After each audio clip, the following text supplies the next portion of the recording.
My cunning plan successfully convinced Harley-Davidson Australia to lend me their Road King press bike so I could put together an article for Kiwi Rider magazine. A Where to Ride guide for the motorcyclists among the 400,000 New Zealanders who visit southeast Queensland every year. So, for 2 weeks, this beauty graced my garage. Over the course of my research, I had great rides to the north of our East Brisbane base, to the Sunshine Coast and the great riding in the hinterland.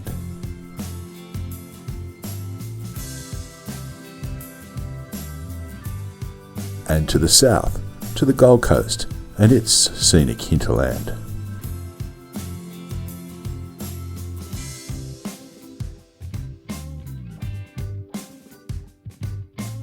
As well as a ton of day rides around the city of Brisbane and into the hills to the west of the urban sprawl.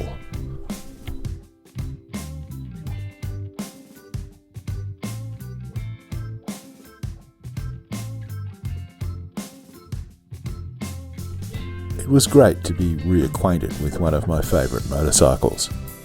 A number of Road Kings have passed my way in the time I've been dribbling on about bikes. I've enjoyed riding them since my first encounter in 2002. One consistent has been that every year the bikes have got that just little bit better, more refined, I guess as you would expect over time. And Harley have had quite a while to get it right. The first Road Kings appeared in 1994, although Harley states the bike heritage goes all the way back to the original 1965 Electroglide. At the heart of the vehicle is the now familiar 103 cubic inch twin cam engine with integrated oil cooler. It runs push-rod operated valves and self-adjusting lifters.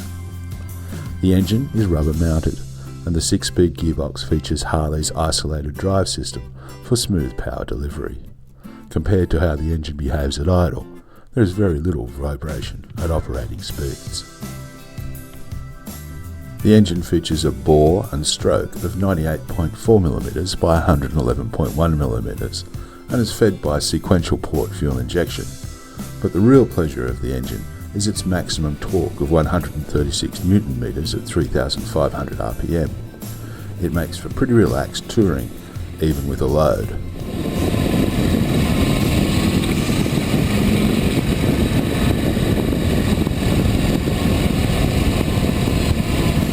The standard touring inclusions include hard luggage with pretty good carrying capacity, a saddle that is all day good, a big screen easily removed or replaced depending on the type of ride, folding footboards for comfort, and very easy to use electronic cruise control.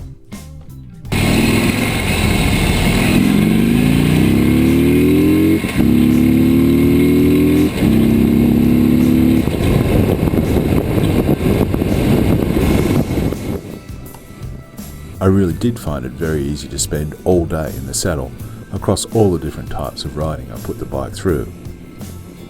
Freeway cruising is a delight. You just sit back in comfort and roll away the miles.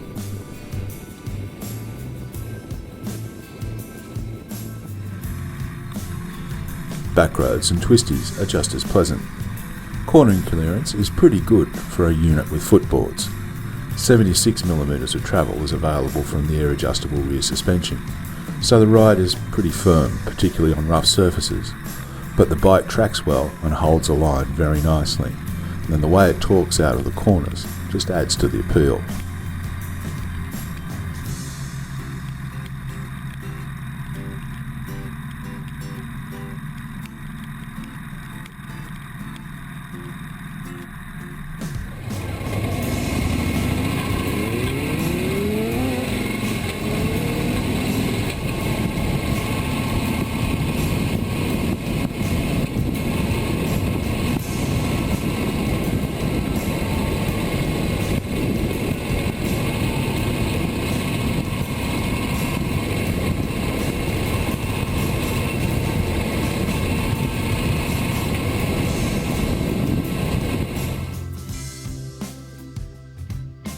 One of the most significant improvements in the time I've been riding the bikes is in their brakes.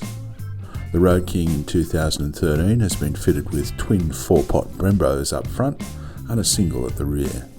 They are genuine 2-finger brakes now. fitted with ABS in the local market as standard. They pull up pretty well.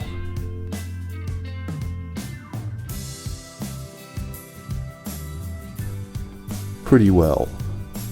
That sums up how I went with the latest Road King. Over time it has evolved into a compliant boulevard cruiser, an excellent day rider, and it's capable of handling a much longer adventure. If you could do so, it would happily chug along at 80 miles per hour all day. It's great looking, beautifully finished, and it just made me feel good to be on board. I did over 1,000 kilometres in the 2 weeks I had it, and I loved every minute of it.